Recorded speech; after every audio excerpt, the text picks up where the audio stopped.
Hi,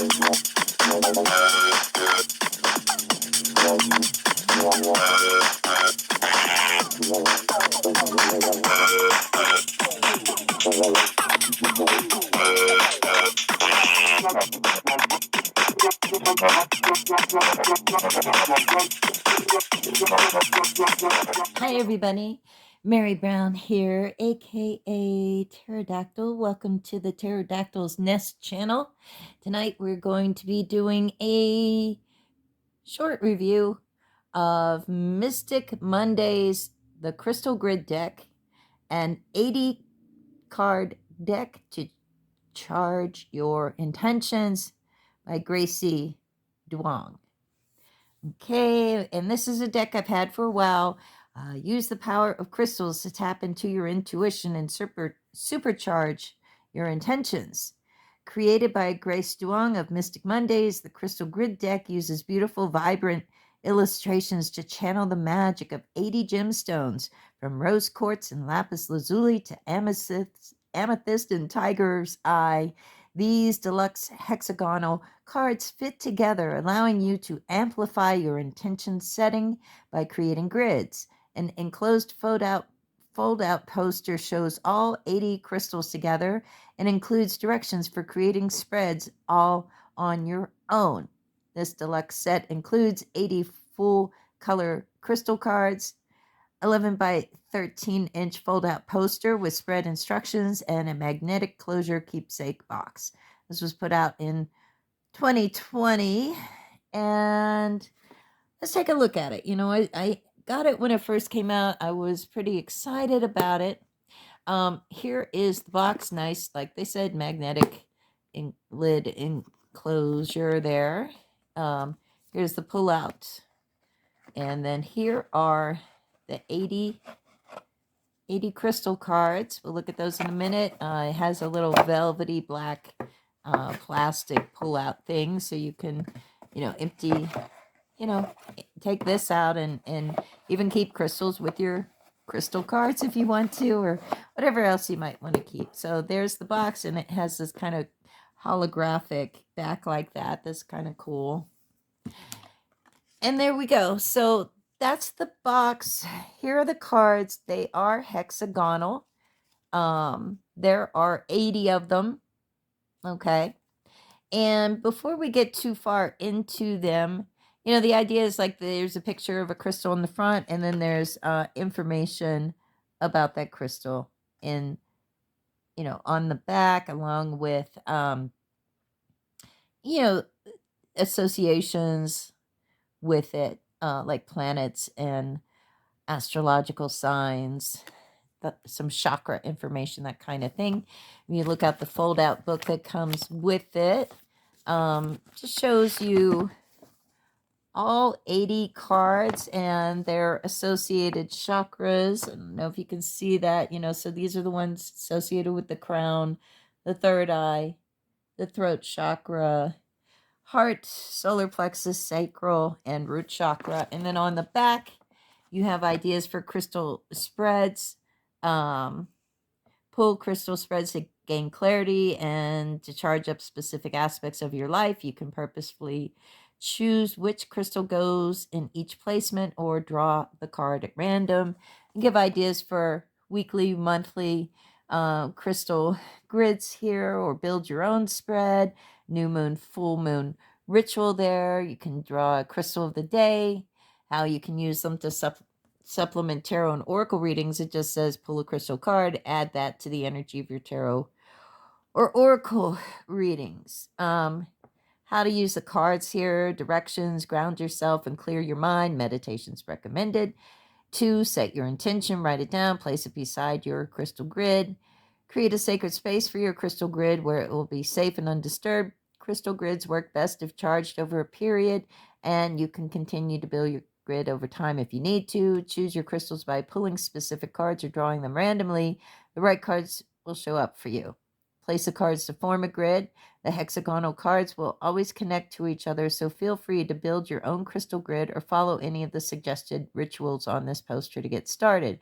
There's no right or wrong way to create a crystal grid. put this practice in your self-care toolbox and use it whenever you need to connect with yourself and your intentions. Get ready to charge up. Trust your intuition. And, you know, it's cool. You know, here's a section, how to cleanse. Use these cards as if they were crystals. Charge them in the moonlight or cleanse their energies. To cleanse their energies. This is an especially potent ritual during the new or full moon when the power of moonlight is naturally amplified. And that's all you get as far as way of instructions.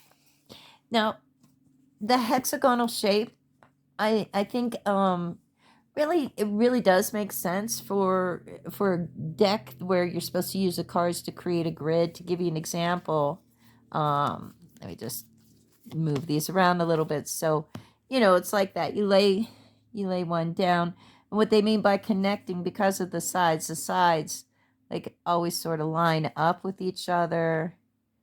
You can see that there, and see that here. And we'll put another one there. There's there's a utility factor in the chosen shape of the cards, which, there we go, which makes sense to me, because of the way that they do fit in there to almost make sort of like a grid.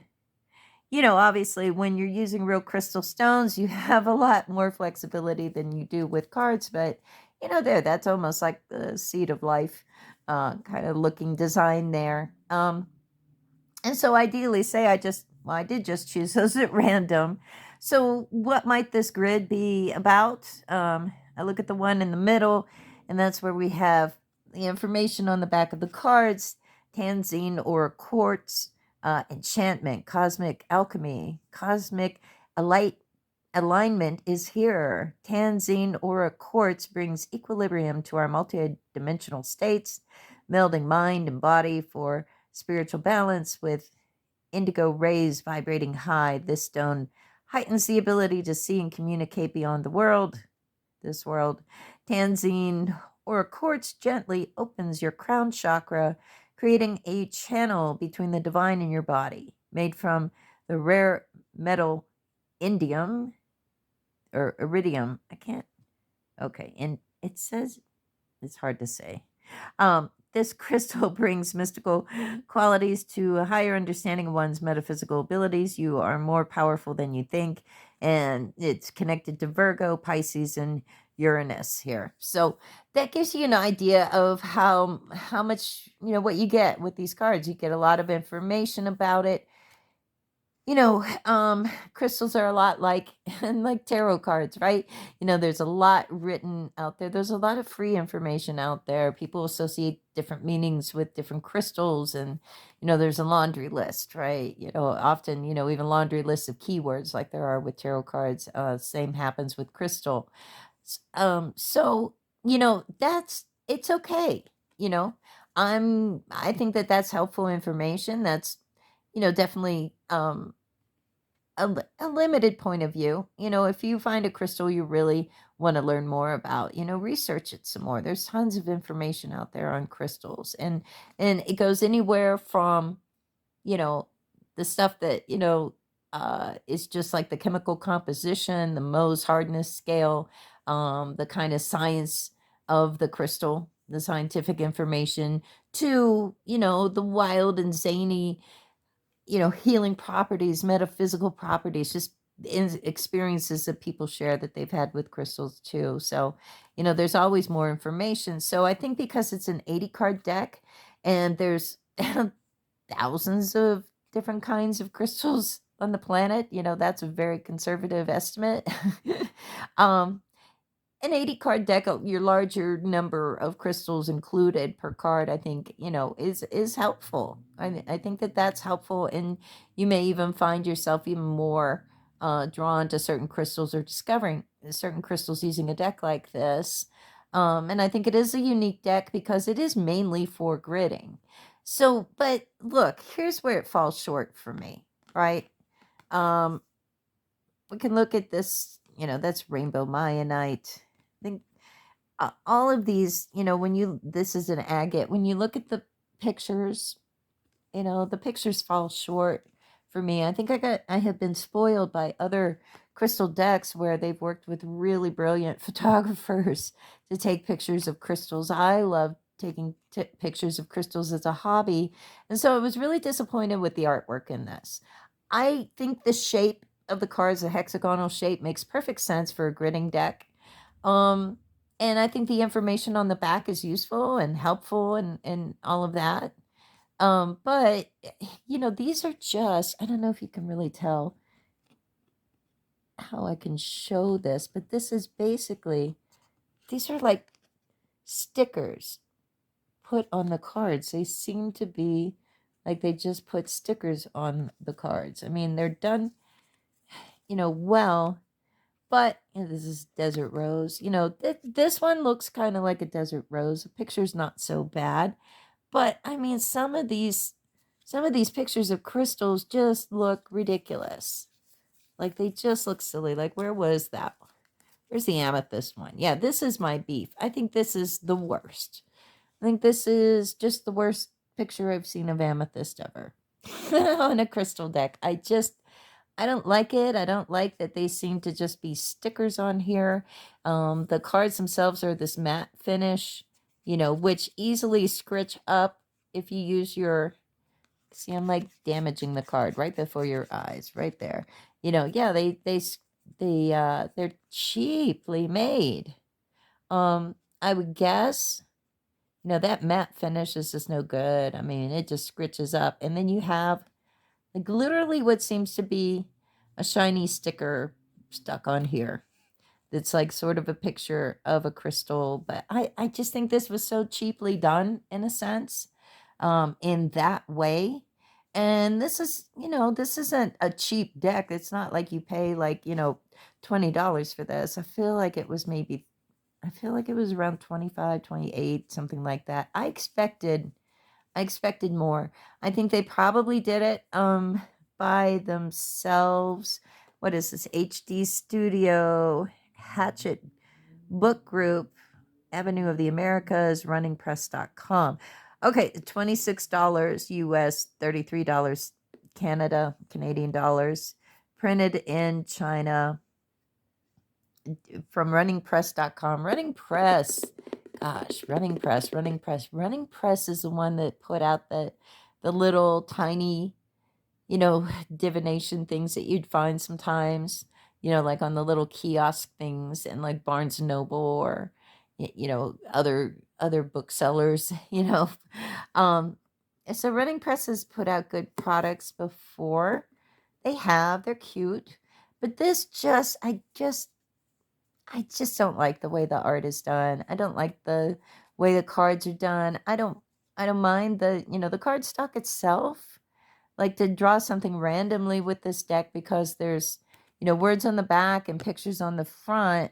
Um, you could just close your eyes and sort of shuffle the deck, but because of this hexagonal shape, they're kind of annoying to try to shuffle because, they sort of get like twisted around, and they're, because it's a 80 card smaller deck like that, you know you can't riffle shuffle them. You probably don't want to with hexagonal cards anyways. I think if they were bigger, there is like a larger hexagonal size card, if they'd gone bigger, it would be easier. But yeah, it's just impossible. It's not impossible, but it's very hard to shuffle these. Like if you riffle shuffle without damaging the cards. I don't know. I was excited about this deck, and then I was sort of I feel a little let down. But then again, it's not like a straight up divination deck. It's a crystal gridding deck. So I don't know.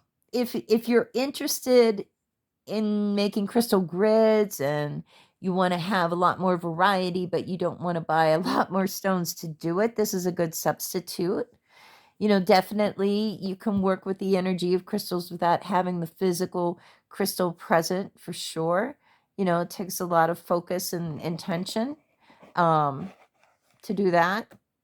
It can be done, and it's just as effective, you know, depending on what you're doing. So, anyways, that is about all I have to say about this deck. I don't know. I just feel disappointed.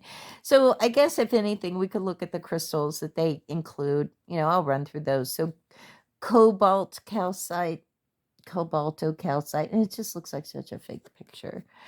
Sorry, pink fluorite, another fake looking picture.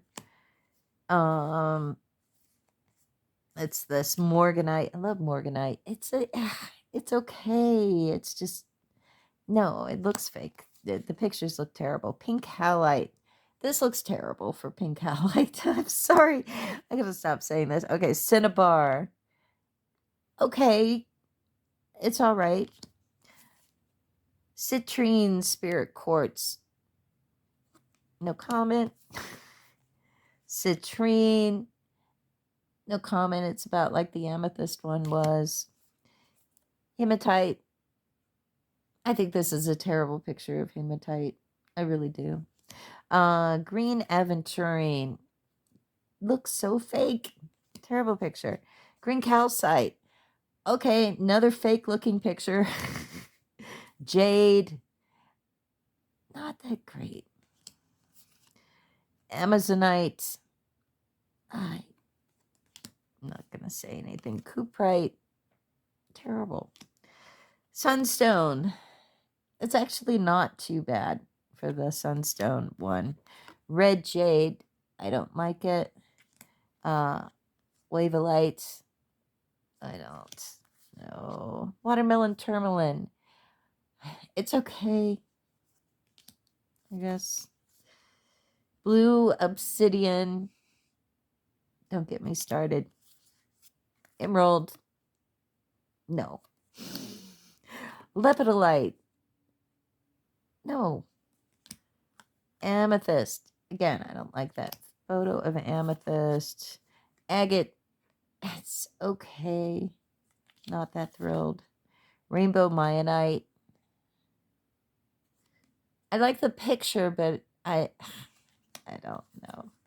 I don't know. I don't have anything to say. I'll just walk through these. Golden anhydro Herkimer. I think that looks terrible. Golden healer quartz. Amber. You know, the amber one's not too terrible. Cat's eye.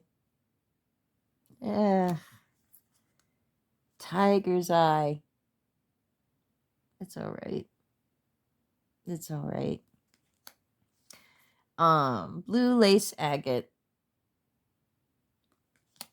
Chrysocolla.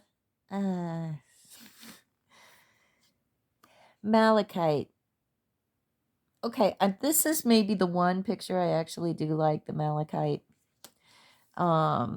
Tree agate. Not very exciting. Lepidocrocite. Not that into that one either. Rhodocrosite. Don't really. Blue aragonite. It's okay. Fluorite. I think they could have done better. Labradorite. It's all right, but it's just really kind of just they miss the essence of the stone, I guess is how I think about it. Caccozenite. Blue topaz. You know, they just look like fake pictures. And this is Bixbite. Carnelian. I mean, no. Blue spinel. There you go.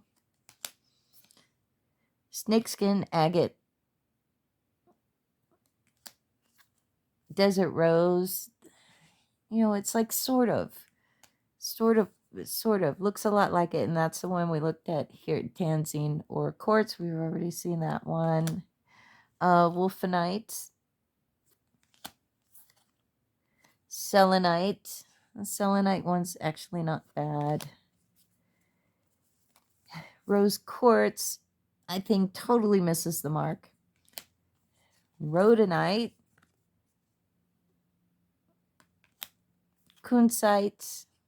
Yeah, it's not quite capturing what's so beautiful about natural crystals.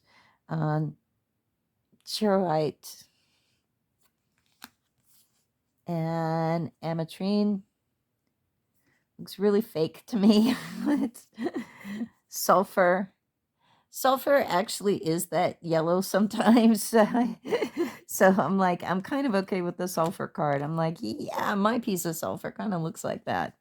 But kind of, it just, none of this looks natural. Amethyst phantom quartz. Or like 23. Which is one of my favorite stones, actually. Red jasper. No. No. This picture does not work for me for red. Jasper. Onyx. I don't know. I don't know what they're trying to do with that photo of onyx. Black tourmaline. The black tourmaline actually is pretty good. I'll give them that. Bumblebee jasper. Okay. I'm not going to say anything. Angel phantom quartz. There you go. I mean, obsidian. And I get, it's like they're trying to show the sheen on some of these, like obsidian is volcanic glass. So I get what they're trying to do, but again, lousy pictures of it. Quartz. I mean, really, this is just supposed to be the quartz card. I mean, come on. Lapis lazuli. What's going on here? I mean, that's okay. No. Lazulite. Pyrite. No. Ethiopian opal.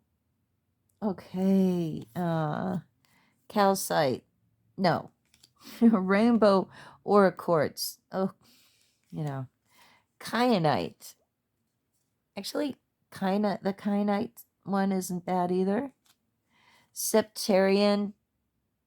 I'm okay with the septarian. Purple tourmaline. And rose or quartz, no. And rainbow obsidian. Okay. Sugarlight. It's okay. Moonstone. No, that's a terrible photo. Tanzanite. That is another terrible photo. Sapphire. Sodalite. And what do we have? Turquoise. And garnet. No.